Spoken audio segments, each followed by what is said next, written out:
เป็นจังได๋ล่ะพี่น้องเอ้ยข่าวบ้านศิวิไลดำเนินการฮอดไส้แล้วตอนนี้พอซ่อนก็บ่ค่อยจื้อปานใดแล้วเนาะเพราะว่าหลายมื้อแล้วที่บ่ได้มาเฮ็ดคลิปสู่พี่สู่น้องเฮาเบิ่งแล้วก็บ่ได้อัปเดตสู่พี่น้องเฮาฟังก็หลายๆเรื่องราวที่เนาะที่เกิดขึ้นกับบ้านศิวิไลตอนนี้บ่ว่าจะเป็นทางหลังจากที่น้องธิดาลาวได้ไปร่วมงานแห่เทียนเข้าพรรษามาแล้วก็พอซ่อนก็บ่ได้เฮ็ดคลิปมาสู่พี่สู่น้องเฮาเบิ่งเลยเนื่องจากว่าพอซ่อนก็ติดงานอย่างหนักเนาะทั้งเว้นทั้งคืนเลยเขียวเร่งแต่ว่ามื้อนี้ก็พอมีโอกาสว่างๆนิดจังน้อยก็เลยว่ามาเฮ็ดคลิปสู่พี่สู่น้องเฮาได้เบิ่งได้ชมกันเนาะนั่นก็คือก่อนอื่นหมดก็ขอแสดงความดีใจนำน้องธิดาลาวแล้วตอนนี้ยอดวิวเพลงคำสอนของพ่อได้ดำเนินการไปถึง200,000 วิวเป็นที่เยี่ยมห้อยพี่น้องภายในอยู่ที่2 สัปดาห์เนาะแล้วก็น้องธิดาลาวได้ไปเลี้ยงหมูกระทะอีกฮอบนึงเนาะนั่นก็คือได้รับการสนับสนุนจากผู้ใหญ่ใจดีนั่นก็คือคุณลุงสมุทรปราการนั่นเองเนาะพี่น้องเนาะที่เพิ่นได้สนับสนุนเลี้ยงหมูกระทะในการเฉลิมฉลองยอดวิว200,000 วิวเนาะพี่น้องเนาะในมื้อนี้ในตอนบ่ายนี่แหละเนาะแล้วก็มีหลายๆเรื่องราวเนาะหลังจากที่พ่อภูลุกจากต่างประเทศมานั่นก็คือประเทศญี่ปุ่นเนาะแล้วก็มาเพิ่นกับบ่ได้พักบ่ได้พรไม่หยังเลยพ่อภูก็ได้เนาะว่าแต่ลงยนต์มาแล้วก็มาขี่รถมาต่อแล้วก็มาเฮ็ดคลิปสู่พี่สู่น้องเฮาเบิ่งว่ามีการแจ้งข่าวดีมาบอกว่าน้องธิดาลาวสิได้ไปต่างประเทศละใดพี่น้องสิได้ไปโกอินเตอร์ใดเพิ่นว่าน่ะแล้วตอนนี้นี่เพิ่นกำลังดำเนินการแลนวีซ่าแล้วก็เฮ็ดหนังสือว่าซั่นซะต่างๆเนาะกำลังห่างหากะเกียมกันอยู่เนาะไวๆนี้น้องก็กำลังสิได้ข้ามมาทางฝั่งเวียงจันทน์อีกรอบนึงเนาะนั่นเพื่อว่ามายื่นเอกสารขอวีซ่าของนักเรียนเนาะที่ได้น้องไปไปเรียนอยู่ที่บ้านเกิงอยู่ที่บ้านพ่อภูหั่นล่ะพี่น้องในตอนนี้นี่ได้แล้ววันนี้ก็พ่อภูก็ไปประสานกับทางตม.มหาสารคามเรียบร้อยนะคะแล้วก็ประสานไปทางโรงเรียนพร้อมที่ขอเอกสารเพิ่มเติมว่ามีอีหยังแน่นะคะเหลือเอกสารอยู่3 รายการนะคะที่รอทางสำนักงานเขตออกแล้วก็โรงเรียนบ้านเกิ้งออกรวมไปถึงเอกสารของสถาบันกับคุณครูซึ่งอันนี้มีอยู่แล้วนะคะรอแค่เอกสารจากสำนักงานเขตนะคะคือเขตรับรองมาว่ารับนักเรียนคนนี้เขาสู่กระทรวงศึกษาธิการเขตมหาสารคามเขต 1แล้วเรียบร้อยนะคะซึ่งตอนนี้เพิ่นก็รับเรียบร้อยเบิดแล้วล่ะค่ะเหลือแค่ว่าเฮ้าแสดงความจำนงขอหนังสือรับรองนะคะตอนนี้ก็พอได้หนังสือรับรองมาครบนะคะก็จะส่งไปที่ตม.มหาสารคามแล้วก็สถานทูตที่สวรรณเขตสถานทูตไทยอยู่สวรรณเขตค่ะที่นี่ทางสถานทูตไทยค่ะก็จะปั๊มเอิ้นว่าปั๊มวีซ่าให้นะคะก็จะเป็นวีซ่า1 ปีนะคะบัดที่นี่ที่ดาเล่าปีนึงยังสิได้กลับไปยามบ้านเทื่อนึงเนี่ยมันเฮ็ดจังได๋ซึ่งว่าในการเดินทางเรื่องการเฮ็ดวีซ่าในตอนนี้ก็ถือว่าถ้าจะให้น้องเดินทางไปกับพ่อผู้แล้วก็แม่พึ่งก็ฮักได้เนาะพี่น้องเนาะแต่ว่าต้องได้เซ็นรับหูจากผู้ปกครองก็คือแม่นั่นเองเนาะก็คือเป็นแม่ของน้องธิดาลาวเนาะถ้าว่าหากว่าเอกสารหักผ่านเนาะแล้วก็มีการอนุมัติจากคันถึงเป็นที่เรียบร้อยแล้วก็ถือว่าน้องธิดาลาวก็ได้เป็นผู้ติดตามพ่อผู้แล้วก็แม่พึ่งไปโกอินเตอร์เนาะบอกว่าจะไปทางญี่ปุ่นเกาหลีรวมไปถึง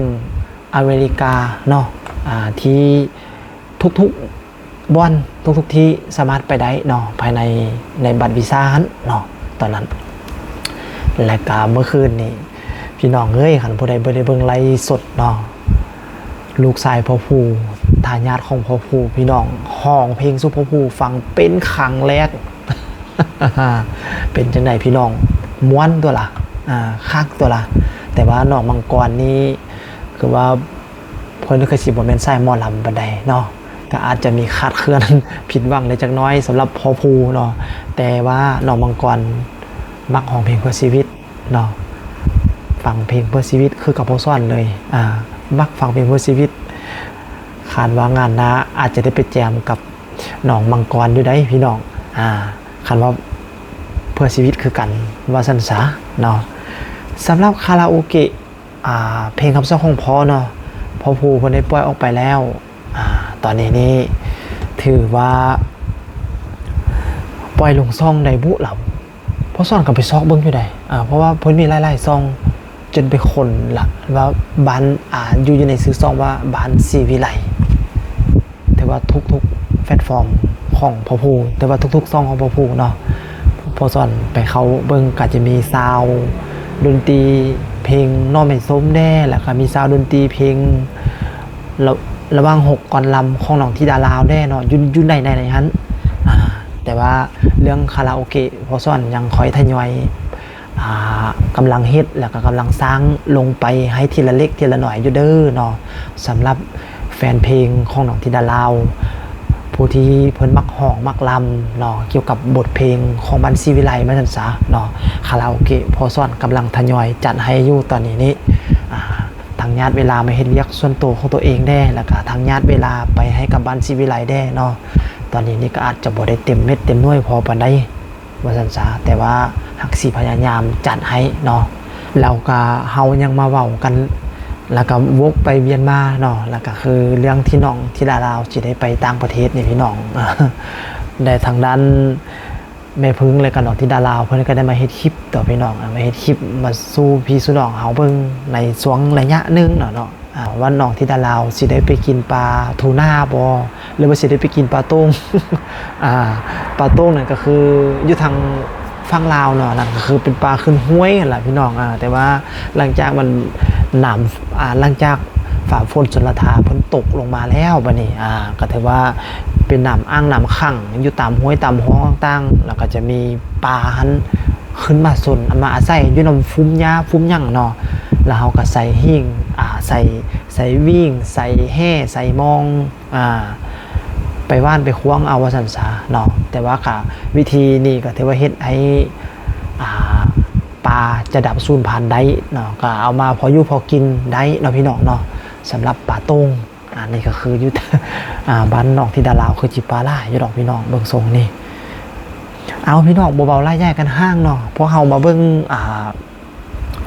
เบื้องหลังของการเฮ็ดเวียกก็คือการปาดคาราโอเกะของวอซ่อนเนาะในสุดนี้เนาะวอซ่อนจะได้มาอธิบายให้ฟังอย่างละเอียดจะแจ้งเลยเนาะสำหรับพ่อแม่พี่น้องผู้ใดสนใจเกี่ยวกับโปรแกรมที่พ่อซ่อนเฮ็ดเกี่ยวกับคาราโอเกะก็สามารถติดต่อหาพ่อซ่อนมาได้เนาะพ่อซ่อนยินดีซ่อนให้ฟรีเนาะโดยบ่คิดค่าใช้จ่ายไม่หยังเนาะซอยๆกันแต่ว่ามีข้อแม้เด้อพี่น้องเด้อก่อนจะได้ของฟรีจากพ่อซ่อนไปก็คือว่าถ้าเฮ็ดเป็นแล้วเนาะให้พี่น้องต้องมาเฮ็ดเวียกให้กับบ้านซีวิไลนำได้พี่น้องคันสั่นเราบ่สอนอย่างกี่สอนให้คันว่าบ่เฮ็ดเวียกให้กับบ้านซีวิไลได้เพลงนึงก็ยังดีเนาะบ่ว่าจะเป็นทางการออกแบบบ่ว่าจะเป็นทางตัดต่อวิดีโอใส่เอฟเฟกต์แล้วก็จะรวมถึงคาราโอเกะปันเรื่องการปาดคาราโอเกะเนาะแล้วก็รวมไปถึงการปาดคาราโอเกะเนี่ยคือหลักๆสำคัญตอนนี้ที่พ่อภูเพิ่นต้องการอยู่ตอนนี้เนาะย้อนว่าพ่อสอนได้จัดเวลามาให้ก็คือได้จัดสรรเวลามาให้อย่างละเอียดเลยเนาะพี่น้องเนาะแต่ว่าถ้าพ่อสอนได้สอนลงไปแล้วเนาะก็คือว่าสอนให้ฟรีบ่มีค่าใช้จ่ายอย่างเลยอย่าได้โปรแกรมทักมาหาพ่อสอนยินดีส่งให้แต่ว่าหลังจากเฮ็ดเป็นแล้วอย่าลืมสิ่งที่เราตกลงกันไว้นั่นก็คือต้องมา